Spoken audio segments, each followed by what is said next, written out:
Kita ke berita terakhir, Tribuners, dari Kabupaten Maluku Tenggara.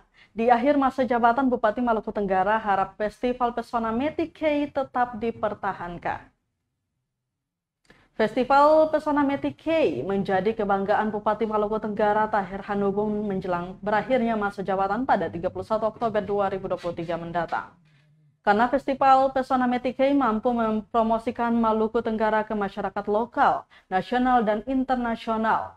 Terbukti banyak hal-hal baik di Maluku Tenggara yang bisa diperkenalkan ke orang banyak, mulai dari adat istiadat, budaya, hingga pariwisata daerah tersebut. Karena itu Bupati Maluku Tenggara Tahir Hanubun meminta Festival Pesona Metikei tetap dijaga dan dipertahankan. Dijelaskannya, Festival Pesona Metikei merupakan event tentang tradisi penangkapan ikan khas masyarakat Kei, atau yang biasa disebut werwarat atau tarik tali.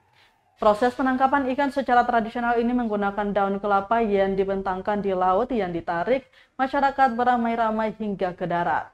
Ikan yang diambil adalah jenis ikan yang tidak dilindungi dan ukuran ikan yang sudah layak dipanen, sedangkan yang lainnya akan dilepaskan kembali. Selain tradisi menangkap ikan, ada warna-warni seni budaya yang ditampilkan oleh sanggar dan komunitas setempat. Juga berbagai macam kuliner yang disajikan mulai dari makanan tradisional hingga cemilan dan aneka hasil olahan yang dapat mendongkrak pertumbuhan UMKM lokal. Hingga ada banyak perlombaan dari yang tradisional sampai ekstrim. Harapnya meski tahun depan tak lagi menjabat, festival ini masih tetap dihelat.